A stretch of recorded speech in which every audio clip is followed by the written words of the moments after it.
Hello everyone, and welcome to today's Chris Pritchard cycling news show. Very similar to the Brad Wiggins show, just without the success, the knighthoods, the Tour de France victories, the World Championship jerseys, any sort of medal actually, the charisma, the charm, the sophistication that Brad brings to it. It's nothing like it, is it? However, I have got some brilliant news for you, so why don't you just sit back, hit that like button and relax. First up, Zwift news, and if you don't know, the Tour of Watopia is in its last week. It's stage 7 this week, and it's the Tour of Fire and Ice. Basically, it starts at the volcano. From the volcano, it heads all the way up Alpe de Zwift. Yeah. Anyway, Zwift teased us in the intro to this stage that we might actually get to see the Yeti atop of Alpe de Zwift. And that was the case if you were watching my stream only last night. I think we've got footage of it right here. So there you go, you can see my avatar just riding up the hill there. Yep. Struggling. And if you just take a look at the bottom left corner now, there we go, I've just circled it, highlighted it there, you can actually see the Yeti, there you go. The Yeti in all its glory. The massive, fat, hairy. In other Zwift news, it's been what, a week, 2 weeks now since the aero power-up had been halved. And the general consensus is that no one cares. No one's racing on Zwift at the minute, so absolutely no one gives a monkeys. Although it did start a decent debate in last week's show in the chat as to what power-ups we should have. And here are a couple of my favourites. This one's from The Stopper. New power-up idea. Rocket launchers that seek anyone riding at 6 watts a kilo at tempo. Yes. Ooh, Tyler's got a good one here. How about getting a cycling sense power-up that means you don't give someone behind you a draft, or a power-up called wheelie that allows you to perform a wheelie for 30 seconds. That, Tyler, is what I'm talking about. Here's a good one here from Ken Miller. Better than the GCN Racing show. Oh, no, that's not. That's just a comment. Awkward. This one from Z Kreider. Suggested power-up. Cloak of Invisibility. I like it. For 15 seconds. Riders can't see you. Either you can start your sprint or just form a gap, similar to what you had to do in the big dust storm. I like that one. That's a mega one. This one from Niels. New power-up, the Nut Buster. A rare power-up that eliminates all of the power-ups around you. That is a mega idea. Brilliant. There's loads. I could go on, but I'm not going to because we've got other things to talk about. But there you go. That's Zwift news in a nutshell. Moving on to Twitter now, and it seems that why does Twitter bring the worst out in people?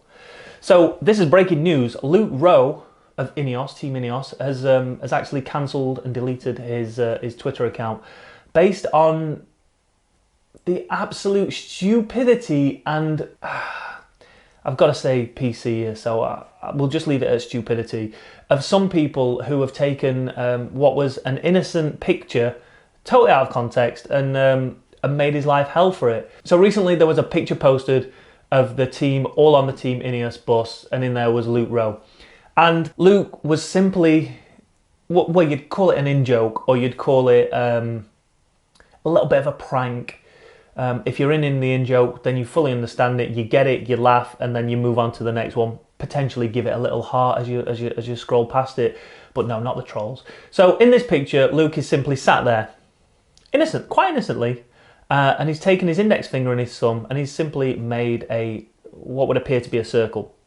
Now, to any sane person in the world, you would look at that and you'd go, oh, that's that game you used to play as a kid in school. I mean, I used to play it only a couple of years ago with my work colleagues, just because work was so boring sometimes. Basically, what you'd do is you'd take your index finger and thumb, you'd then take that and place it below the waistline. From there, it would then be your job to try and get said person, ideally your friends, because you don't want to be punching strangers, do you? You'd get your friends to try and look in the hole.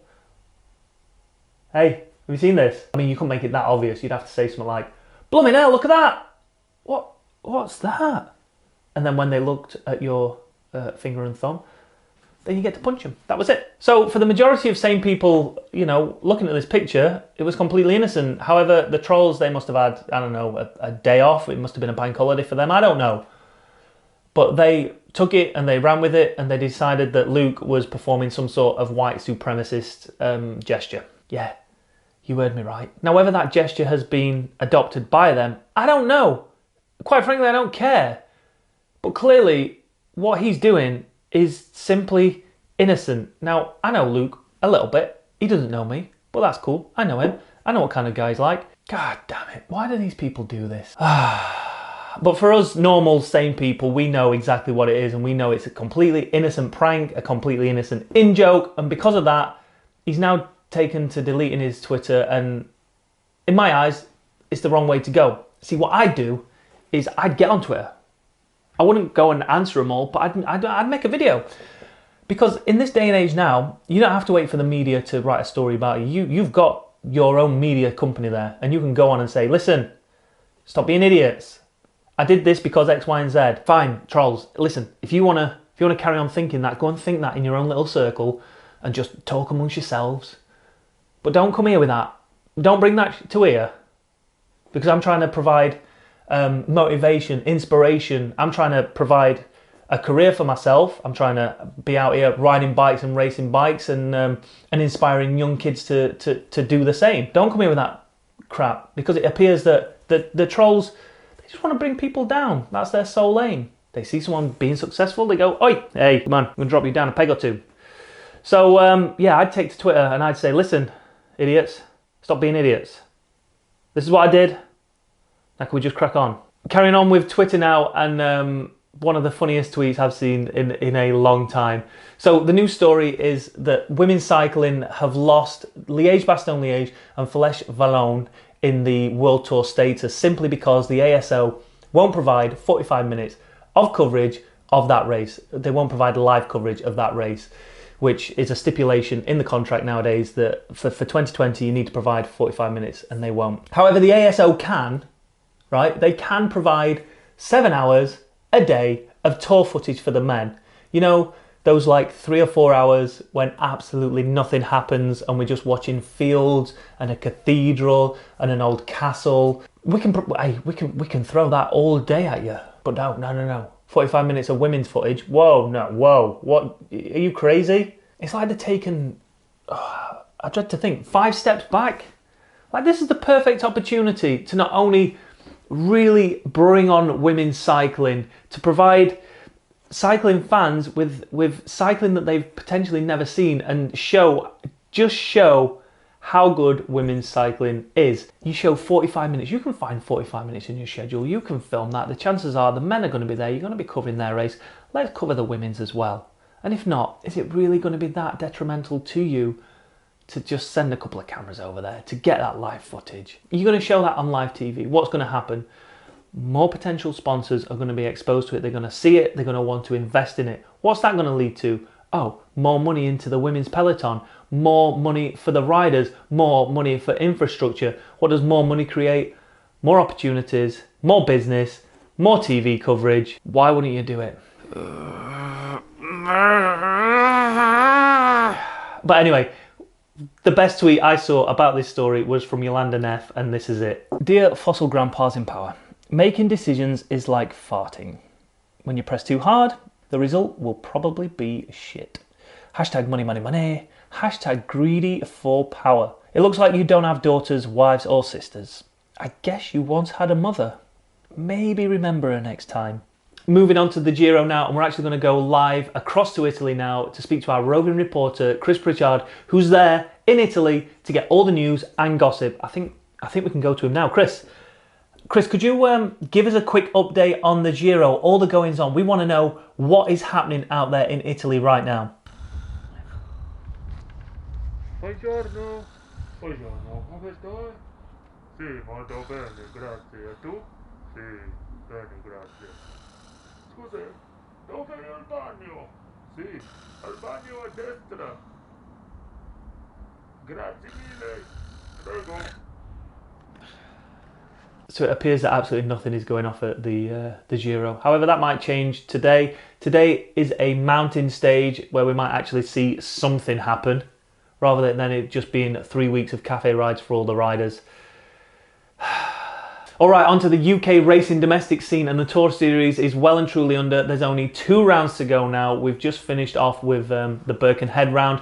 We will get news on that next week. However, Aberdeen and Durham played hosts for round 3 and round 4, And wow, all hell broke loose. Remember last week we spoke about the Tour of California and we had a fourth cat rider descending in that. Remember that? This fourth cat rider here, Remy Cavagna, winning stage 3.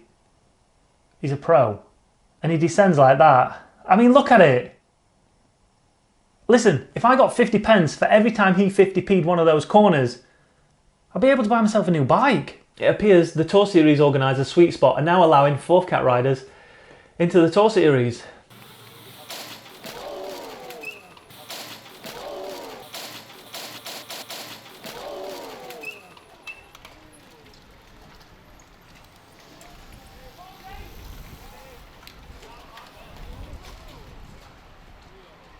That was, of course, Andy Tennant of Great Britain track fame, one of the best pursuers in the world, making an absolute hash of the neutral lap. And I have no words. Andrew, explain yourself. My finger is well and truly and completely... So not the Tour Series. Aberdeen Tour Series. Aberdeen Tour Series, not gone so well. Captions for what it looks like, maybe? I don't know. Well, it looks like a broken finger, mate. Go and get it sorted. Unfortunately, he needed it pinning and it's made a bit of a mess, so... In other news from Aberdeen, in the women's race, once again, Jess Roberts took the honours of first place. She just blitzed it and smashed it to pieces once again. That woman is a force to be reckoned with when it comes to the Women's Tour Series. Probably going to be national crit champion. I'm having a pound on that right now. And then in the men's race, there was a bit of shenanigans going off between Charlie Tanfield and Tom Moses when them two got into a breakaway.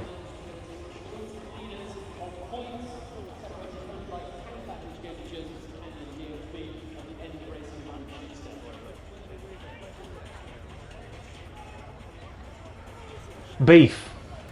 That's what I'm calling beef right there. However, it appears that there was just a misunderstanding, and what had happened was that Tanfield had previously been watching one of Francis Cade's videos where his teammate Rob McCarthy was there, and he thought it was legit. This is the aero vlog. Aero vlog. Yeah. Efficiency. Right, last interval of the day coming up. Another 15 minutes, but this one's got the dirty bits at the end. Sorry, dirty bits? Tell me more. In the end, Andy Tennant's crash didn't really matter anyway because Canyon DHB went on to take the overall victory, the individual victory. They kept the green jerseys, and we've got a nice little power overlay of Alex Payton's attack towards the line. And there it is, got a great chance now. He's trying to get into this last corner first. He took him by surprise, and Tanfield's trying to get on terms with Moses as well. But Alex Payton, a great attack here.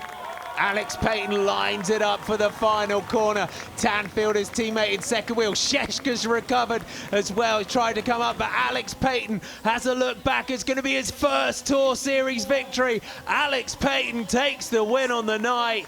The circus then moved south to Durham, and in the women's race, it wasn't Jess Roberts that took the victory. It was actually Anna Henderson, the national crit champion, who took the victory. Jess Roberts was in second place, and as you can see there, Jess looked like she didn't have much left in the tank.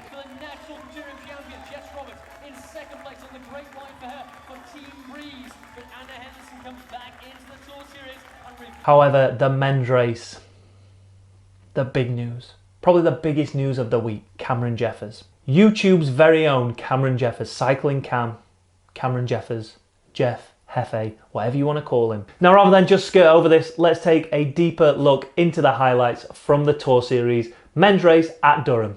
All right, everybody, this is the highlights of the Durham Round 4 OVO Energy Tour Series round. And I'll be honest, journalism at its best, this is the first time I'm watching these highlights. I do know roughly the result. I know who won and finished second, but what happened and how they got there, I do not know. This course has been ran ever since the inception of the Tour Series. It's one of the only rounds, I think it might be the only round, that is the only round to still be running after 10 years now. So Joey Walker with two Simperin riders already. I mean, look at this already after 13 minutes. Look how broken up that thing is. The reason this race breaks up so much is due to a very technical right-hand bend. It drops down into a very, very, very steep descent. Once it goes down there, it's into almost like a 100-degree right-hand bend, and then it's up a cobbled climb. And this right here, see these guys? You've got St. Piran there with Steve Lamps. At the back of that, you've got Cameron Jeffers. In there is John Archibald, John Mould, and Joey Walker. Some absolute hitters and Cam. And at this moment, you can't call Cam a full-on hitter. He's a good rider. Hey, don't get me wrong, he's a solid rider. But what happens here makes him a hitter, all right? So you can see in that, you've got 2 Supreme riders, 2 Madison Genesis, and a Ribble rider in John Archibald. You've also got a lapped rider there trying to hang on for grim death. That's the right-hander just onto the finish straight. Look at this. Joey Walker broke away. He actually made his attack on. So basically what happened was Joey and Cam launched massive attacks on the big climb. And listen, Cam just couldn't keep with Joey. Joey was on top form, so Cameron took 2nd place, which is a huge result for him. Absolutely massive. 3rd place, John Mould. 4th place, Steve Lampierre. And then over the line was 5th place and John Archibald. Firstly, huge congratulations to Joey Walker. Joey has got some seriously big shoes to fulfill in the form of his dad, Chris Walker, who was one of, well, let's put it bluntly, he was one of the best UK pros back in the 90s. He won the Milt race. He was one of the strongest riders, period. It looks like he's starting to fulfill that potential that comes along with the Walker name. So hopefully this is just the start of things to come for Joey. Such a nice lad, such a strong lad, deserves to be where he is, and hopefully he's only going to go on from strength to strength and really take it to the not only the UK pros but further afield as well. So let's talk about the man of the moment. For me, the rider of the week. It's a brand new segment I've just brought into the show. Rider of the week, Cameron Jeffers. Period. Boom. He showed tenacity, bravery, determination, motivation, inspiration, everything that you need to be a professional cyclist. It was I don't want to say the coming of age, but it shut a lot of haters up, didn't it?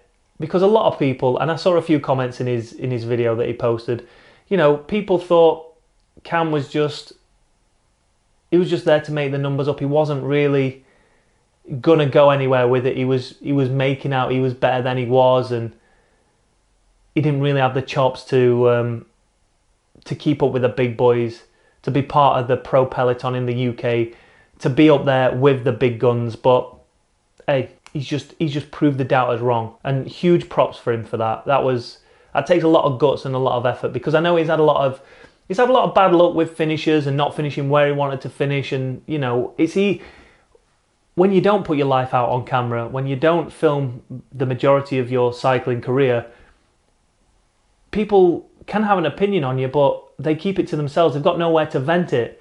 But Cam's putting himself out there. He's saying, listen, this is what I want to achieve. This is what I'm doing.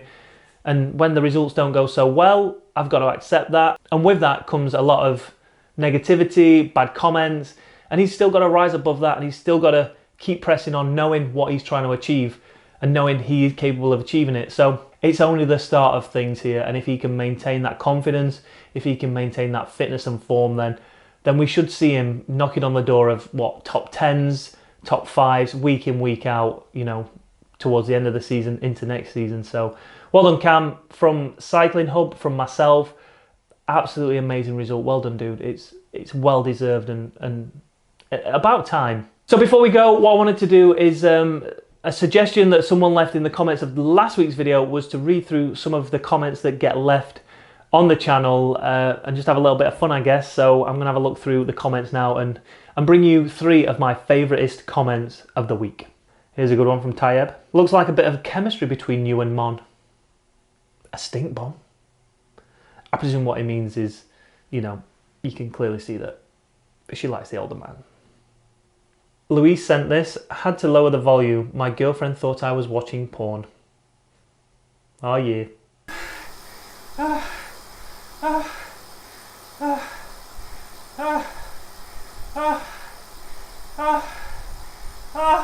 My favourite comment of the week has to go to Dupont d'Avignon, right? I mean, if you can make heads or tails of this, then leave a comment below and let me know, but I don't get it. So this was left on my recent Zwift race where I did Richmond, did it in the A group. This is the comment. 3.9 watts a kilo, full gas, average intensity of anaerobic threshold, right? With a fake setup. Yours indicate 1 watt kilo more than what you really push.